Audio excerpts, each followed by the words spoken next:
دوعا.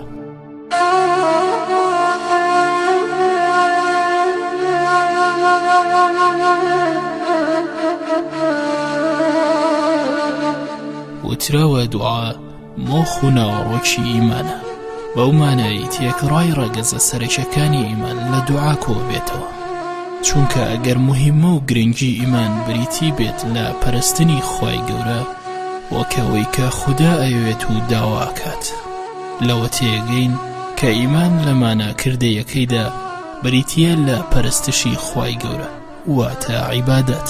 عیبادەتیش بە مانای ئیحتیاجی مرۆڤ بە خوداوەند.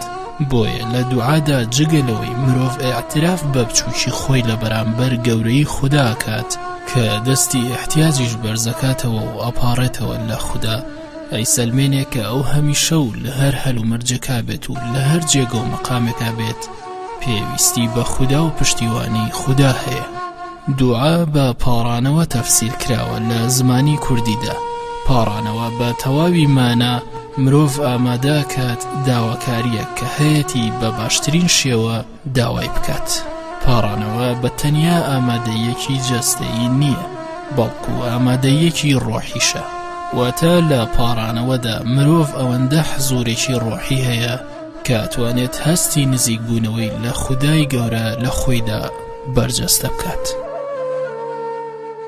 هەڵبەتە دوعا یعنی پاڕانەوە، یعنی نزاکردنی بەندە لە پەروەردگار. دوعا یانزە سلاحی ئینسانی باوەڕدارە. دوعا بە ژێرە حەدیسی پێغەمبەر صلی الله علیه و سەلەم ئەفضل العیبادات، یعنی واتە گەورەترین عیبادەت و بەندایەتی بۆ خوای گەورە دوعاکردنە، چونکە ئەو دوعانەیە کە ئینسان ئێکە نزیکت دەخاتەوە لە خوای گەورە. بۆیە لە حەدیسە هاتووە پێغەمبەری خوا عەلەیهی سەلات وسەلام ئەفەرمێ ئەگەر کەسێک بەندەیەک داوا نەکا لە خوای گەورە لەو شتانەی کە خۆی دەیەوێت لە ژیانی دنیادا، خوای گەورە ڕقی هەڵەسێ، پێی ناخۆشە، تووڕە ئەبێ.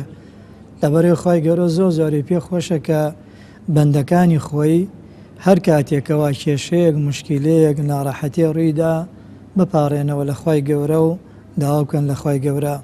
پێغەمبەری خۆشەویستمان صلی الله علیه وسلم لە حەدیثێکە ئەفەرمێ پەروەردگار هەموو شەوێک لە شەوەکانی ژیانی دنیا هەموو شەوێکێتە ئاسمانی دنیا، هەتاوەکو سەیەکی شەو ئەمێنێتەوە. خۆی پەروەردگار ئەفەرمێ کێ داوای دوعا و پارانەوەم لێ ئەکا هەتا من لێ قبوڵکەم، کێ داوای شتم لێ ئەکا من پێ ببەخشم، کێ داوای لێخۆشبوونی گوناهم لێ ئەکا من لە گوناهەکانی خۆش ببم. بەتایبەتی دوعاکردن لەم چەند شەوەی ئەخیرەدا کە پێڵن شەوانی لەیلەتول قەدر زۆر گرنگە بۆ ئێمە ئیماندار، بەتایبەتی لەم وڵاتی خۆمانە کە ئەژین پڕ لە کێشە و مەشاکل و تەفرەقە و زوڵم و ستەم و خراپەکاری زۆر زۆری تایە. ئەمە ئیلا دەستێکی نهێنی پەروەردگار نەبێت چارەسەری ئەم کێشانە ناکە کا بۆ جێگەی خۆیەتی مسلمانان بەتایبەتی لەم چەند شەوە ئەخیرەدا کە شەوی لەیلەتول قەدری تایە. ومێدم وایە کە ئینشاءڵڵا ئەو شەوانە زیندوو بکرێتەوە بە عیبادەت و بە دوعاکردن. دوعا لە ڕووی لوغەوی و ئیستلاحیەوە دوو واتای جیاوازیان هەیە. لە ڕووی لوغەییەوە وەکو بانکردنە بۆ شتێک بۆ لای خۆت، بانکردنە بۆ شتێک بۆ لای خۆت بەواتە عەرەبیەکەی ئەڵێت ئەنتەمی لە شەی و ئیلەیکە بسەوتین وەکەلام، یعنی بانکردنی تابێ بە دەنگ و بە قسەکردن. قورئان بۆ لەمڕۆوە ئاماژە بم شێوازە لە دوعا ئەکات کە مانە لوغەیەکەی بەخشێک کە فەرمێت فقل تعالوا ندعو أبناءنا وأبناءكم ونساؤنا ونساءكم وأنفسنا وأنفسكم. أما لغويك لا شيء كتير القرآن فرمي لن ندعو من دونه إلها آخر. كاتا هردو كان بانكردنا بوشتك بولاي خود، بوشتك بولاي خود. ليكم يانا بانکردنیی کەسیە لە دووهەمیانە بانکردنیی ئەزەمەتیە بۆ خوای تاکو تەنها کە لە غەیری خوا بانگ لە شتێکی تر ناکەین. واتای دووهەمی واتای اصطلاحية ك باس لا أو أكاد ككسيك طلبي بچوك بو گەورە طلبێک داواکردنێک لە خوارەوە بۆ سەرەوە هەروەکو چۆن بەندەکان داواکەن لە معبودەکان لە ئێمە بەندەی خوای داوا لە خواکەین ئەمە داواکردنی بچووکێکە بۆ گەورەیەک سەبارەت بەمە خوای گەورە فەرمێ وقال ربكم أدعوني أستجب لكم إن الذين يستكبرون عن عبادتي سيدخلون جهنم داخرين خوای گەورە فێرمانەکات لەمڕۆوە کە پێویستە کەسێک کە پێویستی بە گەورە بێت پێویستە داوای لێ بکات خوای گەورەش گەورەی گەورەکانە بۆیە پێویستە بچووکەکان هەمیشە داوا لە خوا بکەن دیارە بەڕاستی دوعا یەکێکە لە داواکارەکانی ئیسلام و بەڕاستی دوعا گرنگترین بابەتێکە کەوا خدا سبحانه وتعالى و پێغەمبەری خوا عليه الصلاة والسلام زۆر تکراریان لێ کردوتەوە بە شێوازێک بەڕاستی دوعا لە شریعەتە و پێغەمبەری خوا عليه الصلاة والسلام پەیامەکانی پێغەمبەری خوا عليه الصلاة والسلام بۆ دوعا بۆ چینی ئەهلی دوعا ئەوەنە باشە ئەوەنە گرنگە بە شێوازێک وەصف و پێناسەی کردو پێغەمبەری خوا عليه الصلاة والسلام کە فەرموویەتی ليس شيء أكرم على الله من الدعاء کەوا هیچ شتێک بە ئەندازەی دوعا کە کاتێک ئێمەمانان دەسەکانمان بەرز دەکەینەوە لە شوێنێکی چۆڵە لە ماڵەکانی خۆماندا لە شەوێک لە ڕۆژەکان لە تەمەنماندا کە کاتێک دەسەکانمان بەرز دەکەینەوە بەڕاستی پێغەمبەری خوا عليه الصلاة والسلام فەرمێ ئەم دەست بەرزکردنەوەیە کە کاتێک ئینسان دەست بەرز دەکاتەوە جوانترین شتێک لە لای خوا و بەپێسترین شتێک لە لای خوا و بە باشترین شتێک لە لای خوا بریتێ لە چی مینە دوعا ئەوەیە کەوا ئینسان دوعاکە کەوا ویست و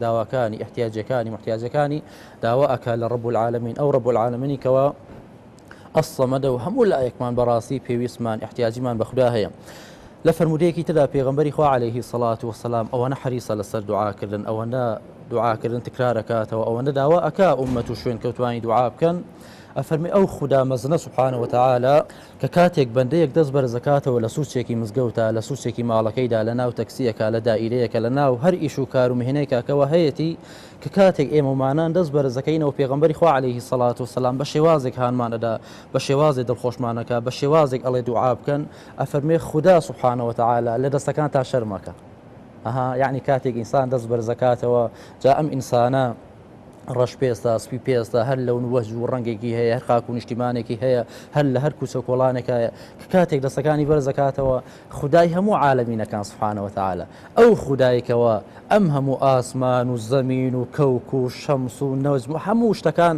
بەویست و ئیرادە و بەویست و قودرەتی خوددا دروست بوون خدا سبحانه وتعالى شرم ئەکا لە دەستێکی ڕەش کە کاتێکەوە بە دەستی کرێکاری ڕەش بووە بە دەستێکی تۆزاوی کاتی خۆڵ لەسەری نیشتووە بە دەستێکی هیلاک و ماندووکەوە خەریکی بەڕێکردنی کۆمەلگایە و یان خەریکی هەڵدانەوەی پەڕەکانی قورئان و خەریکی دیڕاستەکردنی شریعەتی ئیسلامە خدا سبحانه وتعالى پێغەمبەرە فەرمێ خدای مەزن شەرمەکا لە دەستێک کاتێک بەرز دەکرێنەوە بۆ لای خوا کاتێک ئەڵێ خوایە لێم خۆش بە خوا شەرمی لێیەکە ئەڵێ خوایە گیان هەرچی پێویستیەکی هەیە داوا ئەکا لە خوا خدا سبحانه وتعالى شەرمی لێیەکە شەرمێکەوە شایستەی ڕەب العالەمین بێت و شەرمێکەوە پێویست بێ بە ڕەب العالەمینەوە سەبارەت بە پرسیارەکەتان دوعا چییە و گرنگی چییە دیارە دوعا بەو نزا و پاڕانەوەی دەوترێت کە بەندە ڕوو ئەکاتە خالقەکەی خۆی و ئەوەی کە لە ناخیایەتی و ئەوەی کە حەزیلیەتی و ئەوەی کە ئاواتیەتی هەم لە دنیادا هەم لە قیامەتە داوا لە خالقەکەی خۆیەکات لەوەی کە خوایەتی دەیپەرستێ داوای لێ دەکا کە خوای پەروەردگار بۆی جێبەجێ بکە جا دوعا لەوە هاتووە کە ئینسانێک نزا و پاڕانەوەکەی بەرزکاتەوە بۆ لای خالقەکەی خۆی ئەوەی کە قەناعەتی پێیەتی وەکو دین کە هەم شریعەتی ئیسلام بە کۆی گشتی لە مەسەلەی دوعا بۆ مسلمانانی هێناوە ئەیگەیەنێت بەو ئینسانە ئەو ئینسانە لە شریعەتی ئیسلام وەریگرتووە ئەوەی کە قەناعەتێتی داواکە لە خوای پەروەردگاری خۆی ئەمە دوعایە گرنگیەکەی چییە؟ گرنگیەکەی چۆن ئەهلی لەزەت و ئەوانەی کە لەزەت وەرەگرن لە ژیانی دنیا و لە خواردن و خۆراکەکان ئەهلی دوعا لەوە زیاتر لەزەت وەرەگرن بۆیە لە پێشینانی ئەم ئومەتە دوعاکردنیان یەکێک لە کاتە هەرە بە لەزەت و بە خۆشەکان داناوە و دوعا غەزای ڕۆحە. جەستە چەندە پێویستی بە خواردنە، ڕۆحیش ئەوەندە پێویستی بە دوعاە. ئینسان بە دوعا مطمئن دەبێ، ئینسان بە دوعا ئاسوودە دەبێ، ئینسان بە دوعا وای لێ دێ لە جەستە خۆڵیەکەی بەرزە بێتەوە بەرەو لای جەستەی مەلائیکە و ڕۆحی گەورە دەبێ، فراوانتر دەبێ هەست و نەستی. بۆیە دوعا گرنگێکی زۆر زۆر گەورەی هەیە بۆ ئینسانی مسلمان. گرنگەکەی لەوایە کە ئەو ئینسانە کاتە ئینسانێکی پاکی جوان و ئینسانێک هەمیشە خۆی محتاج بزانێ و هەمیشە خۆی بەوە بزانێت کە فەقیرە و احتیاجی بە خوای پەروەردگاری خۆی هەیە. دوعا چییە؟ بەڕاستی دوعا خوای گەورە لە قورئانە زۆر باسی کردووە کە دەفەرمێ وقال ربكم ادعوني استجب لكم. ئێوە دوعا بکەن من جوابی دوعاکانی ئێوە دەدەمەوە. حەز ئەکەم تیشکە بخەمە سەر ئەوەی کە دوعا تەڵەبە داواکاریە. دوعا داواکاریە لە خوارەوە بۆ سەرەوە دەڕوات بە پێچەوانی ئەوەی کە لە سەرەوە بۆ خوارەوە دێت ئەوە ئەمرە. یعنی هەموو ئەو دوعانی کە ئێمە دەیکەین دوعا دەتوانم بڵێم داواکاری ئەو شتانەیە کە بۆ پێشداویستی ژیانی خۆمان بەکاری دەهێنین. وەک دوعا ئەوەی کە ئێمە دوعا بکەین کە خوای گەورە ڕزقی حەڵاڵمان بدات، خوای گەورە منداڵی ساڵحمان پێ بەخشێت، کە خوای گەورە یارمەتیمان بدات، تەوفیقمان بکە. یعنی بە کورتی دوعا ئەوەیە کە ئێمە لە خوارەوە دەیکەین بۆ سەرەوە داوا لە خوای گەورە دەکەین کە خوای گەورە لە هەموو کاروباری ژیانمانە سەرکەوتومان بکات، لە هەموو کاروباری ژیانە یارمەتیمان بدات. دەتوانین بڵێن ئەمە دوعایە. دوعا لەسەر ژیانیش کاریگەری زۆر زۆری هەیە بۆ خودی ژیان بۆ مرۆڤەکان، چونکە زۆر جاری وایە بە دوعا زاڵم لە ناو چووە. ئێمە زۆر جاری وای لە ڕووی نەفسیەوە ئینسان جاری وایە زوڵمێکی لێ ئەکرێت ناتوانێت هیچ شتێکی پێ نییە. بۆیە پێغەمبەری خوا صلی الله علیه وسلم دەفەرمی الدعاء سلاح المؤمن. دوعا چەکێکە بەدەستی ئینسانەکانەوە، بەدەستی ئینسانە مسلمانەکانەوە بەکاری دەهێنێت بۆ ئەوەی کە هەچ کاتێک زوڵمێکی لێ ئەکرێت ناتوانێت ئەم وەڵامی ئەو زوڵمە باتەوە تەنها بە دوعا نەبێ بۆ خوای گەورە. بۆیە دەپارێتەوە دەڵێ خوای گیان ئەم زوڵمە قبوڵ نەکەی. بۆیە لە حەدیثە هاتووە کە پێغەمبەری خوا سەڵام دەفەرمێت چەند دوعایەکان ڕەت ناکرێنەوە. یەکێک لەو دوعانە دوعای مەزلومە.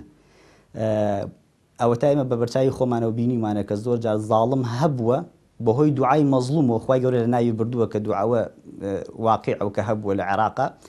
ئەو زاڵمە خوای گەورە بەهۆی ئەو دوعای مەزلومەکانەوە کە دوعای میلەتی کورد بۆ چەند ساڵە کە ئەنفال ئەکرێت و چەند ساڵە لە ناو ئەبرێن، ئەوە دوعایەک بۆ سیلاحێک بۆ بەدەستی میلەتی کوردی مسلمانەوە بەکاری هێناوە بۆ ئەوەی کە بتوانێت ئەم دوعای خۆی وەکو سیلاحێک بەکاری بهێنێ هەتا وەکو زاڵمەکەی خۆی پێ لە ناو بەرێت. ڕەنگە پرسیاری ئەوە بکرێت باشە پاڕانەوە لە کێ و دوای چیش بکرێت. هەڵبەت ئەمە کەمترین زانیاریە کە هەر تاکێشی دیندار هەیبێت کە پاڕانەوە و داواکاریەکان لە خوای پەروەردگارەکرێت بەبێ هیچ ناوەندێک. مرۆڤ هەر کات ویستی لە هەر جێیەک پێویستی بەوە بوو دوعا بکات، ڕاستە و خۆ توانێت لە خودای خۆی تەمەنا بکات. هەموو ئەو شتە موباح و ڕێپێدراوانەی کە ئەچنە چوارچێوەی شتی پاک و حەڵاڵ مرۆڤ ئەتوانێت داوا بکات. هیچ شتێک قەدەغە نییە بە مەرجێک سنووری یاسا و شەریعەتی دوعاکردنی تیا نەبەزێنرێت. خۆی یەکێ لە ئادابی دوعاکردن، چونکو بە حەقەت دوعاکردن پەروەردگار دەرگای ئاسمانەکان ئەکاتەوە بە ئەو کەسانی کە دوعا ئەکەن و ئەپارێنەوە لە خوای گەورە. جێگەی خۆیەتی ئەو کەسی کە دوعا ئەکات و ئەپارێتەوە ڕوو لە قیبلە بێت، دانیشێ دەزێم شوێرە ڕوو لە قیبلە بکاو و هەردوو دەستیشی بەرز کاتەوە. چکوارید بووە لە حەدیثە پێغەمبەری خوا عەلەیهی سەلات وەسەلام هەر کاتێک کە دوعای کردووە هەردوو دەستی بەرز کردوێتەوە، دوعایەکی زۆر زۆری کردووە. خاڵی دووهەم یەکێ لە ئادابی دوعا ئەوەی کە ئینسان تا بۆی ئەکرێت دەنگ نزم کاتەوە، دەنگ بەرز نەکاتەوە لە دوعایە، چونکە ئین الله سەمیع بەصیر. خوای گەورە خاوەنی ئەوەیە کە گوێ لە هەموو کارەکانمان هەیە، گوێ لە هەموو تەکانمان هەیە.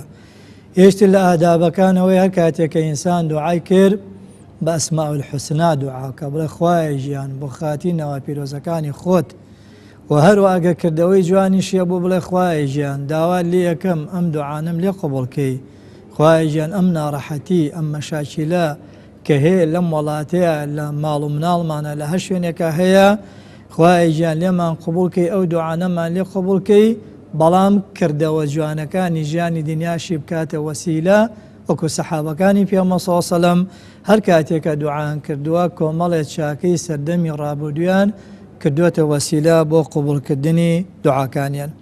یەکێک لە ئادابی دوعاوەیە ئینسان تا ئەو کەسە بۆی ئەتوانێت کە دوعاکە تا ئەتوانێت با خواردەمەنی حەڵاڵ بێ، با پۆشاکی حەڵاڵ بێت، با خواردەمەنیەکەی حەڵاڵ بێ، چونکە خوای گەورە دوعا لە کەسێک قبول ناکا کە خواردەمەنی حرام بێت.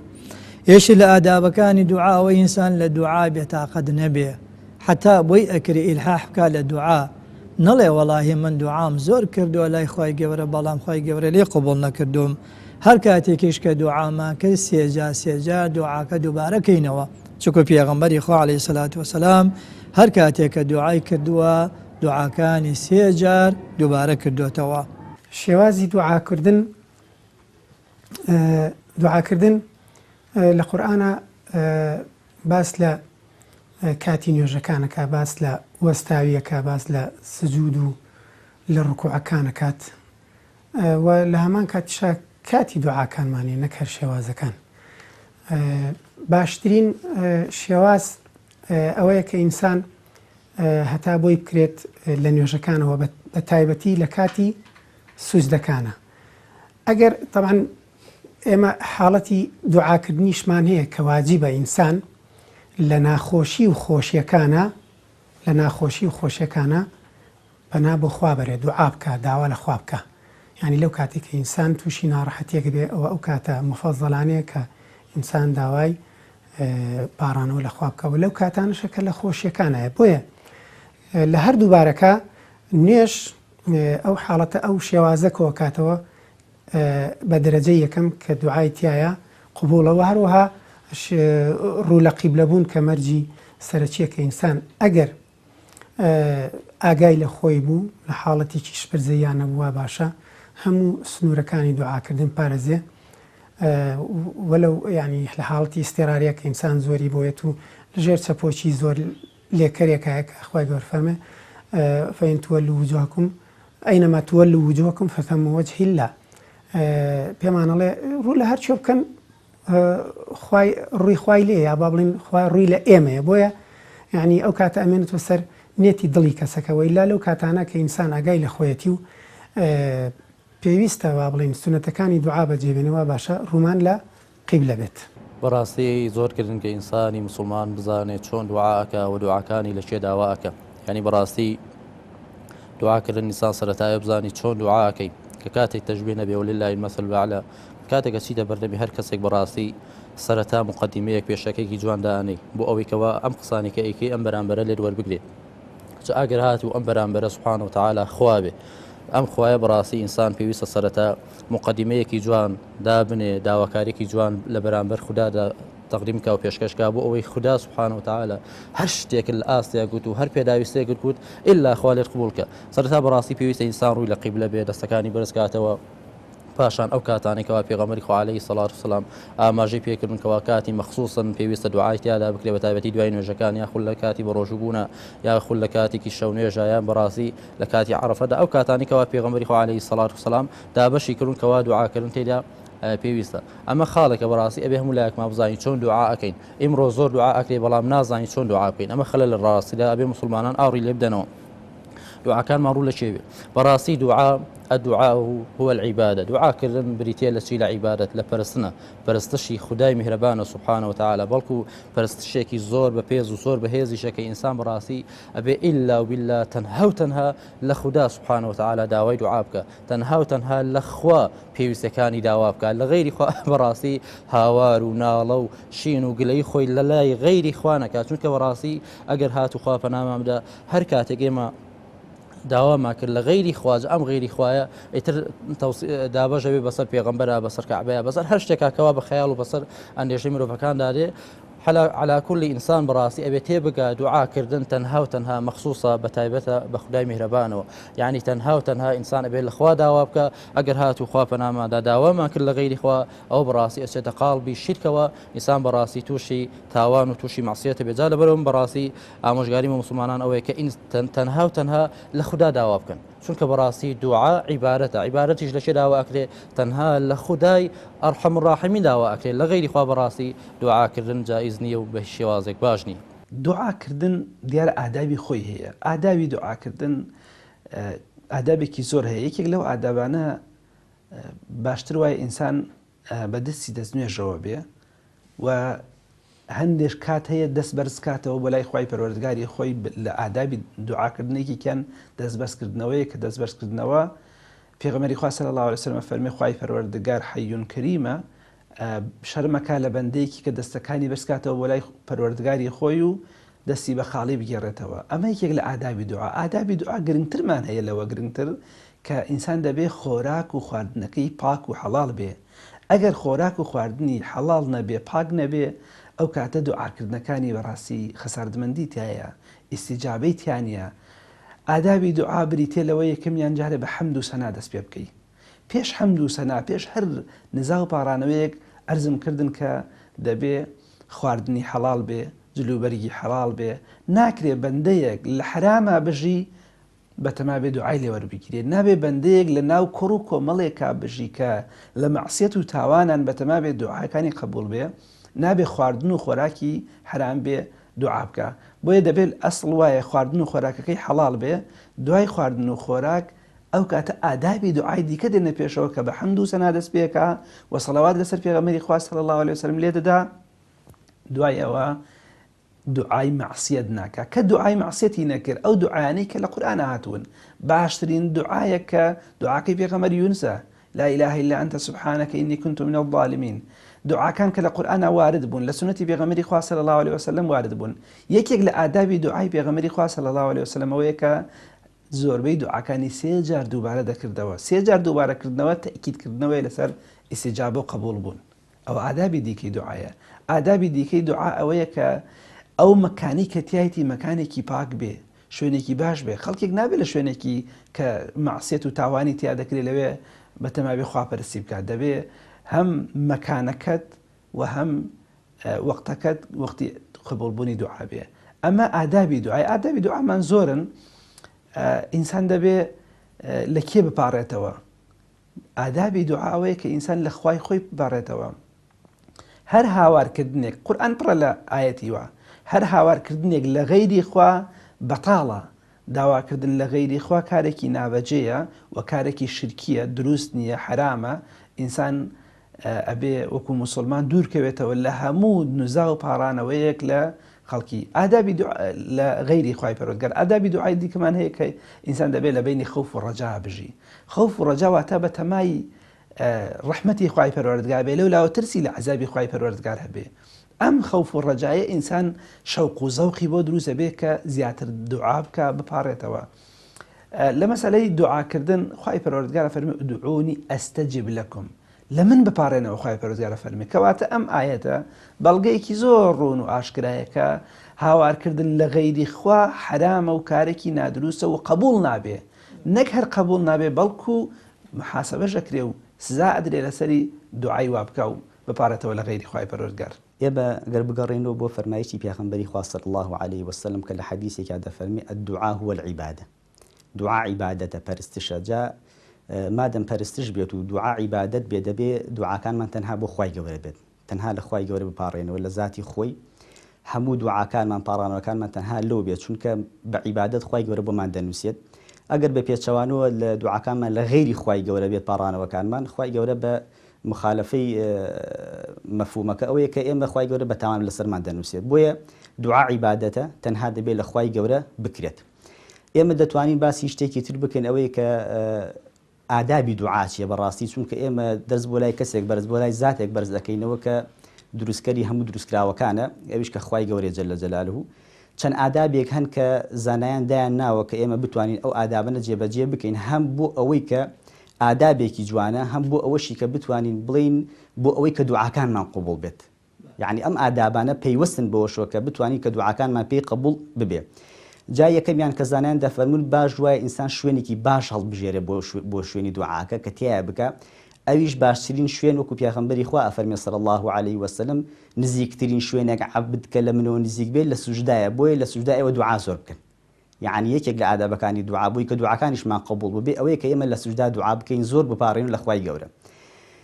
دووهەم ئاداب ئەوەیە کە ئێمە دەستنوێژمان هەبێت، دەستنوێژمان هەبێ بۆی کە دوعاکانمان قبول ببێ. بەڕاستی ئەمە یەکێکە لە ئادابەکانی دوعا. ئادابێکی تر لە ئادابەکانی دوعا ئەوەیە کە ڕوو بکەینە قیبلە، ڕوومان لە قیبلە بێت وەکو ئەدەبێک کە ئێمە ڕوو بکەینە قیبلە و خوای گەورە هەتا وەکو دوعاکانمان قبول ببێت. یەکێتر لە ئادابەکانی دوعا ئەوەیە کە دەست بەرز بکەینەوە، ئێمە دەستمان بۆ لای خوای گەورە بەرز بکەین، چونکە دەست بەرزکردنەوە نیشانی تەواضوعە، نیشانەی ئەوەیە کە خوای گەورە ئێمە دەستمان بۆ لای تۆ بەرز کردەوە هیچ شتێکی تیان نیە.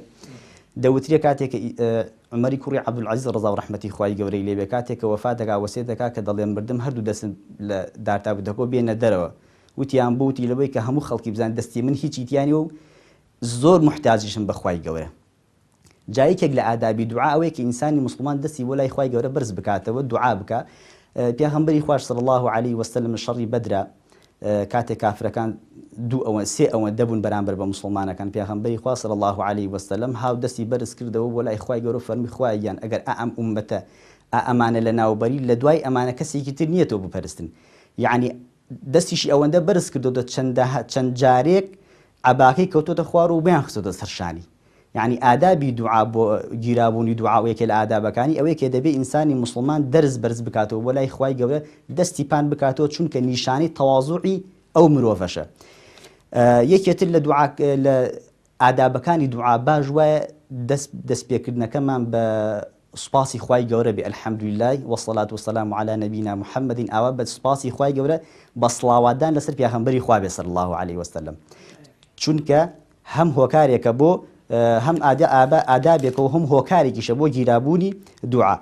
زۆرن ئادابەکان کە بۆ ئادابی دوعاکردن ئەوەی کە لە کۆتایە باسی بکەم حەز دەکەم چەند خاڵێک تریژەن، بەڵام خاڵی کە زۆر گنە حضور القەلبە، یعنی دەبی ئینسانی موسڵمان دڵی لای خوای گەورە بێ کاتێک دوعاکە، نەک دەستی بەرز کردی بێتەوە و دڵی لە شوێنێکی تر بێت. ئادابی تری زۆرن کە ئادابی دوعایان پێ ئەوترێت، هەم هۆکارێکیشن بۆ گیرابوونی دوعا لای خوای گەورە ئینشاءالله. باسمان لە گرنگی و بایەخی دوعا کرد، ئەوەی چ جێکەوتێکی لەسەر دڵ و دەروون و سلوکی مرۆڤەکانە بێت. بەڵام ئەم پەرستشە گرنگە کۆمەڵێک ڕێ و شوێن و شێوازی تایبەت بەخۆی هەیە، وەکو میکانیزمی جێبەجێکردن، چونکە دوعاش لەو عیبادەتە تەوقیفیانەیە کە لە هەر جێومەکانێک بکرێت و هەر کەس ئەنجامی بات ئەبێت ڕەچاوی ئەو بنەمایانە بکات تا داواکەی لەلایەن خوداوە قبول بکرێت. دوعاکان جۆر بە جۆرن، پاڕانەوەی تایبەت هەیە کە لە مزگەوتە ئەنجامەدرێت، هەیە لە ناو ماڵدا، هەیە بە شێوەی دەستە جەمعی و هەرشیانە بە شێوەی تاکە کەسی. هەروەها کۆمەڵێک مەزهەری تایبەتیش هەیە، بۆ نمونە دەست بەرزکردنەوە. هەندێک لە دوعاکان پێویستە دەستیان بۆ بەرز بکرێتەوە و هەرشیانە بە بێدەنگی و وەکو حاڵەتێکی ڕۆحی مرۆڤ ئامادە ئەبێت.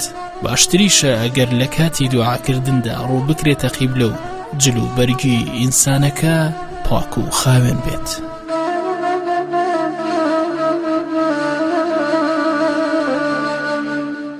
خۆی لە دوعاکانمانە ئێمە بە حەقەت لەم بارەدۆخەشە کە ئێمە ئیتیاژین زۆر پێویستمان بە دوعا هەیە. سێرەکەی مەعیشەتی ژیانی خەڵق فەقیر بەهژارە نەبووە. سێرەکەی بە حەقەت خراپەکاری لە ناومانە زۆر ئەکرێ، جیاوازی زۆر ئەکرێ لە ناومانە. لەبەرەوەی ئالەم بارودۆخەدا ئێمە زۆر پێویستمان بە دوعا هەیە. دوعاکرد بۆ چی؟ بۆ ئەو فتنەیە کە ئێمڕۆ لە وڵاتمانە هەیە، ئەو شەڕ و ئاژاوی کە هەیە، بۆی کە وڵاتمان کوردستانمان ئیستیقرار وەربگرێ، ئیسراحەت وەربگرێ، چکو بە حەقەت ئێمە دوشمنانی ئاینی ئیسلام و بەتابەتی دوشمنانی میلەتی کورمان لە کەمینان، بۆی ئەو وەزعە ئاشتی و خۆشی و تەبایی کە هەیە لە ناومانە هەڵیگرن. جا بۆ ئێمە جێگەی خۆیەتی دوعاکانمان بۆ سەرکەوتنی ئەو برانەی کە دیفاعەکەن لەم خاکۆ نیشتمانە لە هەر شوێنێکە هەن، بۆ نەمانی ئەو زوڵم مستەمە و تەفرەقە و دووبەرەکی کە هەیە، بۆ ئەوەی کەوا ئەو سەرەت و سامانەی ئەو میلەتە کە هەیە بە عەداڵەتی دابەش بکرێ، کابوو ئێمە کێشەکانمان زۆرە لەبەرە ئەو کەسێک کە دوعاکە جێگەی خۆیەتی بۆ ئەو بەڵاو موسیبەت و فیتنە و مەشاکیل و کوشتن و بڕین و تاڵانی و خراپەکاری کە هەیە لە ناومانە ئەو دوعانە بکە بۆ ئەوەی کەوا ئینشاڵڵا خوای گەورە ئەو دوعانە قبولکە بە تایبەتی لەم دەی ئەخیرە ئەو شتانی کە هەیە نەمێنێ هەمیشەی داوا بکە لە خوای گەورە بڵێ یا ڕەحمان یا ڕەحیم داوا لێ ئەەکەین خوای گیان ئەو کێشە و مشکلە و ناڕەحەتیانێک کە هەیە لە ناومانە نەهێڵیت و بەڕاستی دوعاکردن لەم کاتەدا بۆ مردوەکانمان دوعاکردن بۆ هیدایەتی خەڵق دوعاکردن بۆ ئەوەی کەوا خەڵق بە ئیسراحەتی بژی جێگەی خۆیەتی ئێمە دوعای برا بۆ برا قبوڵە چکو پێغەمبەری خوا عەلەیهی سەلات وەسەلام لە مەدینە ئەبێ عومەری کوڕی خەتاب دەیەوێت بچێ عومرە بکە لە مەکە پێغەمبەر سەڵڵەڵهو عەلەیهی وسەلەم فەرمووی عومەر فەرمی بەڵێ فەرمی ئەچی بۆ عومرە فەرمی بەڵێ فەرمی داوا لێ یەکەم بێبەشمان مەکە لە دوعای خێر فەرمی قوربان تۆ داوای دوعای خێر لە من ئەەکەی فەرمی بەڵێ عومەری کوڕی خەتاب فەرمی سوێن بە گەورەی خوا ئەگەر هەموو دنیا ئێمن بیایە بەخێر ئەو وتم پێخۆش نەبوو کە پێغەمبەری خوا بە منی وت عومەری کوڕی خەتاب داوا لێ ئەەکەم بێبەشمان نەکەی لە دوعای خێر دوعاکردنی ئێمە لە مناڵ ئەو مناڵە هێشتا پاکە خاوێنە داوای لێ بکەین بە تایبەتی لەم چەند شەوانەدا کە دوعای خێرمان بۆ بکەن چکۆ عومەری کوڕی خەتاب ڕەزا و ڕەحمەتی خوای گەورەی لەسەر بێ جارێکیان بانگی مناڵێکی بچووکی کردوتی داوا لێ یەکەم داوا بکە بە عومەری کوڕی خەتاب دوعام بۆ بکە سەحابەکان لە دەوری ئابنوتیان خەلیفە عومەر تۆ داوا لەو مناڵە بچکۆلە ئەەکەی دوعات بۆ بکە فەرمی دوعای ئەو مناڵە قبوڵە هێشتا خوای گەورە سزیلی بۆ بەکار نەهێناوە قەڵەمی بۆ بەکار نەهێناوە بۆیە جێگەی خۆیەتی ئەمن دوعا بکەم لەو مناڵە کە دوعای خێرمان بۆ بکە جا ئێمەش داواکارین لە خوای گەورە کە ئەم چەند شەوەی کە ماومانە بتوانین ئینشاڵڵا دوعایەکی زۆر بکەین و چونکو خوای گەورە لە قورئانە فەرمی ئەدعونی ئەستەجیب لەکم ئێوە بپارێنەوە لە منیش دوعاکانتان لێ قبوڵەکەم بە هیوای ئەوەی کە ئینشاڵڵا دوعاکانمان گیرا ببێ دوعاکانمان قبوڵ ببێ خوای گەورە دەوری ڕەحمەتمان لێ بکاتەوە خوای گەورە تاعەت و عیبادەتی مانگی ڕەمەزانمان لێ قبوڵکە بە داواکارم لە خوای گەورە خوای گەورە یارمەتیمان بدە بەرداویمان پێ ببەخشێ ئەم چەند شەوەی کە لە بەردەممانە ماوە بتوانین عیبادەت و نوێژ و تاعەت و خواپەرستی و قورئان خوێندن و ذیکر و تەسبیحاتێکی زۆری تیا بکەین بیکەین بە وەسیلەیەک بۆ ئەوەی کە ئینشاڵڵا خوای گەورە دەوی ڕەحمەت لەم میلەتە مەزڵوم و مەنکوب و فەقیر و داماوە بکاتەوە پێغەمبەری خۆمان پێغەمبەری ئاخر زەمانە خۆی ئەفەرمێ ئەڵێ من یەکێکم لە نیشانەکانی ئاخر زەمان واتە لە دوای من پێغەمبەر نایەت کە لە زمانی پێغەمبەرانی پێش خۆیەوە هاتووە کە لە دوای ئێمە پێغەمبەرێکە کە پێغەمبەری ئاخر زەمانە لە دوای ئەو پێغەمبەر نایە کەواتە هەر بۆ خۆی دەرکەوتنی نیشانەکانی ئاخر زەمان واجبەکە لەسەرمان کە بەردەوام لە دوعاکردن نابین یعنی لەو ساتەوەی کە پێغەمبەر عەلەیهی سەڵات وسەلام هاتووە مەسایب ڕووی لە جیهانیان کردووە ئەگەر لە سەردەمی پێغەمبەرە ناو لە ئومەتەکەی بڵین ئومەتی ئیسلامی بەڵام پێشتری جیهانیان هەبووە بۆیە یعنی بە شێوەیەکی گشتی لە دوای هاتنی پێغەمبەری ئیسلام و محەممەد صلی الله علیه وسلم دوعاکردن وجوبی هەبوو بۆ هەموو کاتێک و لە زۆر حاڵەتی جەنگ و جەنگە یەکلاکردنەوەکانە پێغەمبەر عەلەیهی سەڵات وسەلام یعنی خۆی ماوەتەوە لە ڕوکوع ماوەیەکی زیاتر لە ڕوکوع ماوەتەوە لە سوجود ماوەتەوە دوعای قونوتی زیاتر خوێنەوە ئەومان پێڵێ کە لەگەڵ هاتنی هەموو مەسایبەکانە دوعا زۆرکردنی دوعا ضرورە ئێستش ظروف و زمانی ئێستەمان ظروفی مەسایب و ناڕەحەتیەکانە بۆ ئێمەی ئومەتی پێغەمبەر صلی الله علیه وسلم لە هەموو کاتێک زیاتر دوعا ڕەواجی هەیە بە هەندگرتنی ڕەحم و بەرەکەت و وەڵامانەوەی خوا لە هەموو کاتێک زیاتر وجوبی هەیە کە ئینسان بێباک نەبێ لەوەی کە خوا هاوکار و یارمەتی دەرە و مرۆڤەکان لەم مەئزەقی نەهامەتی و ناڕەحەتیە ڕزگار کا بەڕاستی تەمان ئێمە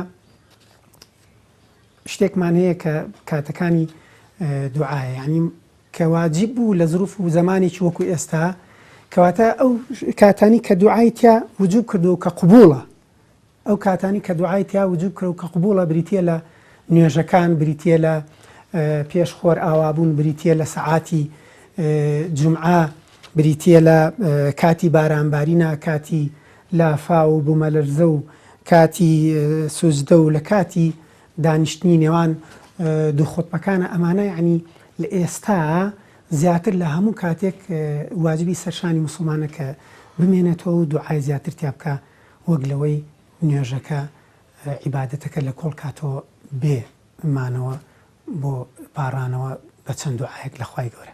بەرهەمی دوعا بەڵێ بەڕاستی ئێمە بەداخەوە ئەوەی زۆر پێویستمانە، ئەوەی زۆر بەڕاستی گرنگە لە ژیانماندا بریتە لە دوعا.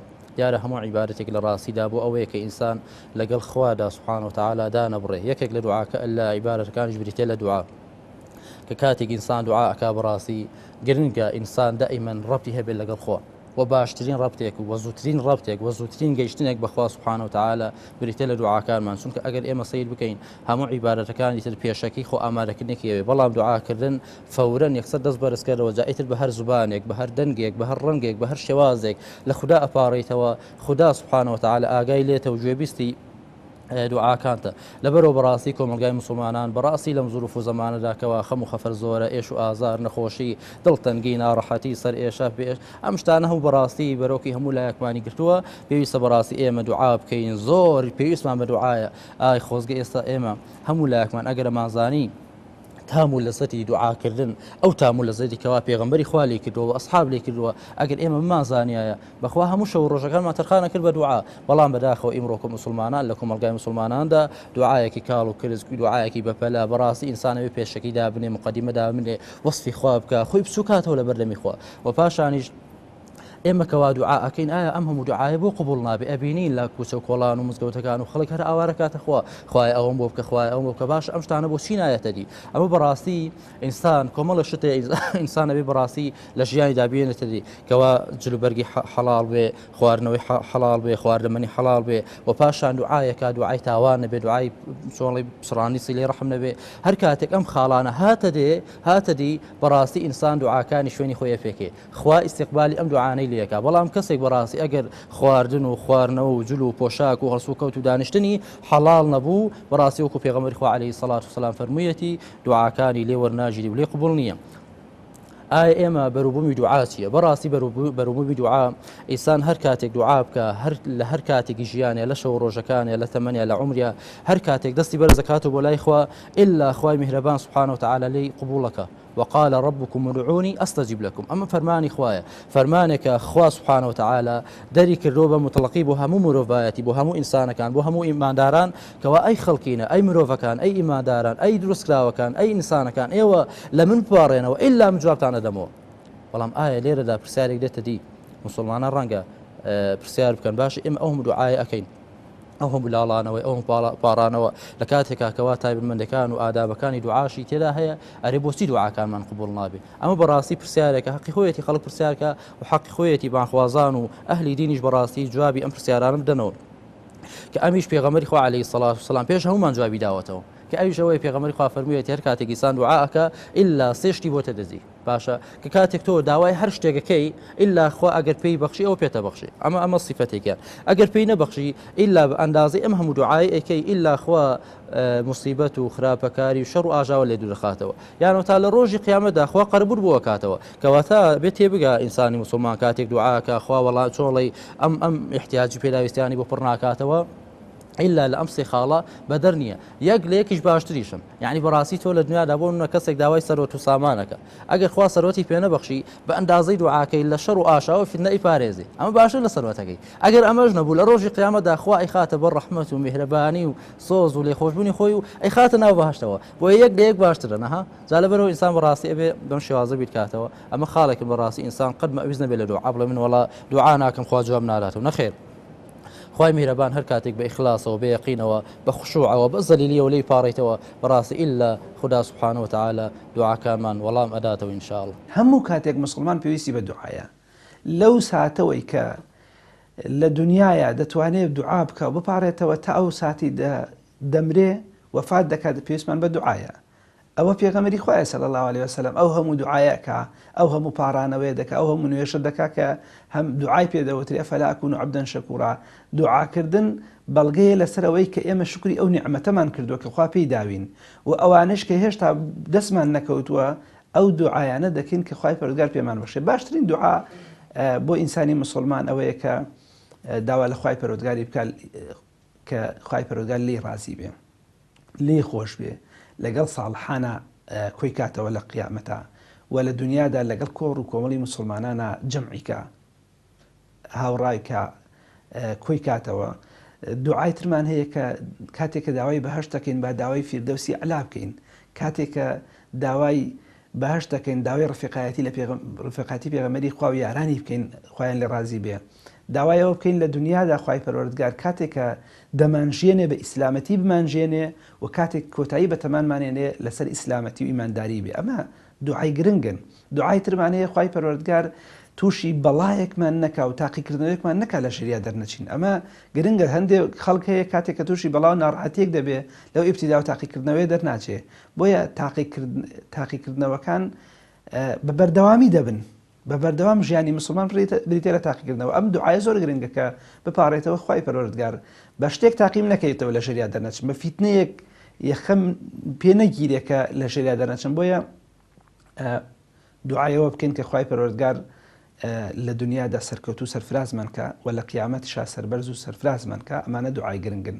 دوعا بۆ مسلمانان دوعایەک هەیە کە زۆر گرنگە کە مسلمانان دەبێت ئیهمالی نەکەن. دوعاکردن بۆ تەواوی مسلمانان. حدیثمان هەیە پێغەمبەری خوا صلی الله عليه وسلم فەرمی هەر کەسێ دوعا بۆ مسلمانانی ئومەتی پێغەمبەری خوا بکە واتە بۆ تەواوی مسلمانان. چەند ژمارەی مسلمانانەیە بۆ خوای پەروەردگار لە گوناهی هەموو مردووی مسلمانان خۆشبی.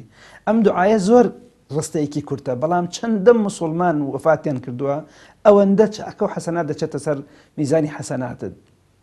خوای پەروەردگار لە نەخۆشی مسلمانان هەموو ئەم دوعایانە لە نەخۆشی مسلمانان لە مردووەکانیان لە کوژراوەکانیان خۆشبی، هەموو ئەوانەی کە شەهید بوون، هەموو ئەوانەی کە نەخۆشن ئیبتیلان، هەموو خەڵکانە ناوهێنان و دوعاکردنیان. دوعایەکی دیکەمان هەیە دوعا بۆ باوباپیرمان، بۆ مامۆستاکانمان، بۆ زانایان کە ڕەنجێکی زۆریان کێشە لە تەمەنی خۆیانە هاتوون پەیامی فیرۆزی ئیسلامیان ڕوون کردوێتەوە بۆ ئێمە، بۆ هاوڵانی پێغەمبەری خوا صلی الله عليه وسلم کە ئەو ڕەنجە گەورەیان کێشە بە خوێن و ماڵی خۆیان. باشترین فەرمایشت فەرموو کە ڕەزیلیکردن ڕەزیلترین خەڵک لە ئومەتی پێغەمبەری خوا صلی الله عليه وسلم ئەو کەسەیە کە لە دوعاکردنە دەستەوەسانترین بڵێن دەستەوەسانترین خەڵک لە ئومەتی پێغەمبەری خوا صلی الله عليه وسلم ئەو کەسەیە کە دەستەوەسانە لە دوعاکردنە. بەخیلیش ئەو کەسەیە کە ناوی پێغەمبەری خوا برێ صلی الله عليه وسلم سەڵاواتی لەسەر لێ نادا لە کەم تەرخەمە لە سەلام و کەلامکردن لەگەڵ خەڵکا. بۆیە دەستەوەسان لە دوعا و پاڕانەوە کاری مسلمانێکی گۆرجوگۆڵ و وریا و زیرەک نییە. مسلمان دەبێت دەستەوەسان نەبێ، هەمیشە دەست بە دوعا بێ، هەمیشە پاڕانەوەکانی حازر بن. ئەو کاتە شتێک کە دێتە پێشەوە ئێمە چی بکەین کاتێک کە دوعاکەین. خەڵکێک هەیە ئەڵێ زۆر دوعاکەم بەڵام هیچم قبول نییە، وەرناگیرێ. کاتێک کە دوعا دەکەین ئێمە لە سی احتیمال زیاترمان نییە و لەوەش کەمترمان نییە. یەکەم یا خوای پەروەردگار وەڵاممانەداتەوە قبول دەبێ لە دنیادا بۆمان جێبەجێ دەبێ، یا ئەوە تا خوای پەروەردگار ئەم دوعایەمان وەڵام ناداتەوە بەڵام بە ئەندازەی نزا و پارانەوە و دوعاکانمان بەڵاو موسیبەت و ناڕەحەتیمان لە کۆڵ دەکاتەوە. ئەوە شەر پلەیەکی گەورەیە. یا ئەوە تا بۆمان هەڵدەگرێ بۆ قیامەت دیسان هەر پلەیەکی گەورەترە لە قیامەتە دەچێتە سەر میزانی حەسەناتمان. بۆیە پاڕانەوەکان لەم سی احتیمالە بەدەرنین. یا ئەوە تا خوای پەروەردگار بۆمان جێبەجێکە کە زۆر کات بینیومانە نەخۆشمان بۆ دوعامان کردو خوا شوێی داوە، تووشی حادیسەیە ببین، تووشی ناڕەحەتیەک بین، دوعا کراوە خوای لەو ناڕەحەتی ڕزگاری کردوین. یا ئەوە تا ئەوەندە گوناحی لێ وەراندوین کە ئەوە گوناحە زۆرە ڕۆژانە دەچێتە سەر کار و کردەوەکانمان. ئێمە خودی وەکو مسلمان وەکو مرۆڤ هەمومان پێویستیمان بە دوعا هەیە بەڕاستی، چونکە دوعا وەکو پێشتر باسم کرد چەکێکە ئێمەی مسلمان بەکاری دەهێنین هەم بەرامبەر بە زاڵمەکانمان، هەم چەکێکیشە بەکاری هێنین بۆ شەیتانەکانیش، چونکە لە حەدیثیشە هاتووە کە دەفەرمێ ئێوە شەیتانەکە خۆتان بپارێزن لە شەیتانەکان بەهۆی دوعاوە. ئێمە دوعامان زۆرە، زۆرمان پێویستی پێ هەیە، چونکە یەکێک لە هۆکاری ئەگەر یەکێک لە هۆکاری خۆشبەختی مرۆڤەکان ئەوەیە کە ئینسان بتوانێت دوعا زۆر بک بۆی کە دڵی خۆش ببێت، دوعا بک کە خوای گەورە ڕزقی بدا، دوعا بک کە خوای گەورە بێوەی بک، دوعا بک خوای گەورە لە شەیتان بیپارێزێت، دوعا بک عنی هۆکە پێویستمان زۆر بە دوعا هەیە ئێمە، یعنی هەچ کاتێ ئێمە غافڵ بووین لە دوعا بەڕاستی ئیهمالیمان کردو و شتێکی باشمان نەکردووە. حەدیثێکمان هەیە پێغەمبەری خوا صلی الله علیه وسلم دەفەرمێت هەر خوای گەورە ڕقی لە کەسێکە کە دوعای لێ ناکات، خوای گەورە ڕقی لە کەسێکە کە دوعای لێ ناکات. شاعریشە دەفەرمێ خوای گەورە دەفەرمێەوە دوعا بکەن بۆ ئەو دوعا بکەن لە خوای گەورە، چونکە خوای گەورە کەسێکی خۆشەوێ کە دوعای لێ بکا و ڕقیشی لە کەسێکە کە دوعای لێ ناکات، بەعکسی مرۆڤەکانەوە. تۆ ئەگەر دوعا زۆر لە مرۆڤ بکەی لێت بێتاقەت ئەبێ، بەڵام دوعا چەندە لە خواکی خوای گەورە پێی خۆش. پێویستیمان بە دوعا زۆرە. جا حەز ئەەکەم بە کورتی ئەگەر کات هەبێت چەند خاڵێک چی دوعایەک بکەین ئێمە باشە، دوعای چی بکەین، چی دوعایەکیش نەکەین کە ئەوانە خراپن نەکرێت. ئێمە دوعا بکەین وەکو پێغەمبەری خوا صلی الله علیه وسلم کە دەفەرمێت دوعاتان کرد ئەگەر داوای بەهەشتان کرد داوای فیردەوسکن، یعنی تەماحتان هەبێت لە دوعا کە کردان بڵێ خوایە گیان بەهەشتم پێ عەتا بکەیت بمخەیتە ناو فیردەوسەوە، یعنی ئەگەر دوعاتان کرد ئەوە دوعای چاک بکەن، دوعایشتی زۆر باش بکەن. ئەتر هەموو ئەو شتانەی کە دوعا بکرێت کە پێویستیمان پێێتی لە ڕۆژانەدا، بەڵام چەند دوعایەک هەن پێم خۆشە ئیشارەت بخەمە سەر ئەوە کە باش نییە بکرێت. یەکێک لەوانە باش نییە دایک و باوک دوعا لە منداڵەکانی خۆی بکە، چونکە پێغەمبەری خوا صلی الله علیه وسلم دەفەرمێت دوعای دایک و باوک گیرایە، دەفەرمێت دوعا مەکە لە منداڵەکانتان لە نەفسی خۆشتان بۆ ئەوەی سەعاتێک هەیە نەوەک ئەو دوعا بەر ئەو سەعاتە بکەوێت و خوا ئەو دوعاتان لێ قبوڵ بکا بۆیە نابێت دوعای شەڕ لە منداڵ بکرێت. پاشان دوعایەکی تر هەیە نابێت ئینسانی مسلمان بیکە، ئەویش ئەوەیە دوعا بکا بڵێ خوای گیان بڵێ خوا اللهم اغفر لهم إن شئت، خوای گیان لێم خۆش بە ئەگەر ئەتەوێت، خوای گیان لێم خۆش بە ئەگەر ئەتەوێت، نابێ وا بوترێ، دەبێ بوتێ خوای گیان لێم خۆش بە، تیکراری بکاتەوە چەندەها جار بڵێ خوای گیان داوات لێ یەکەم کە لێم خۆش ببیت، نەک بڵێ خوای گیان ڕەحمم پێ بکە ئەگەر ئەتەوێ. ئەمە ئەو دوعایەکی خراپە، نابێت بکرێت. چەند دوعایەکمان هەیە کە باش وایە بکرێت کە بکرێت، ئەوە دوعایەکی زۆر چاکە و ڕەتیش ناکرێتەوە ئەو دوعانە. حەز دەکەم ئیشارەتێکیش بخەمە سەر ئەوە کە هەندێک دوعا هەن خوای گەورە ڕەتی ناکاتەوە. دوعای دایک و باوکە بۆ منداڵەکان، دوعای مەزلومە، ئەو کەسی کە مەزلومە زوڵمی لێکراوە دوعا بکە خوای گەورە دوعاکەی لێ قبوڵ ئەکا ئینشاءالله. و ئەو کەسانەی کە مسافرن لە حەدیثە هاتووە کە پێغەمبەری خوا صلی الله علیه وسلم دەفەرمێ ئەو کەسێک کە مسافر دوعا بکە خوا دوعاکەی قبوڵ ئەکا. ئەو کەسەی کە ڕۆژوەوانە بە تایبەتی ئێستا ئێمە کە لە مانگی ڕەمەزانی پیرۆزەین، پێغەمبەری خوا صلی الله علیه وسلم دەفەرمێ دوعای ڕۆژوان قبوڵ ئەبێت حتا وەکو ڕۆژەکەی ئەشکێنێت.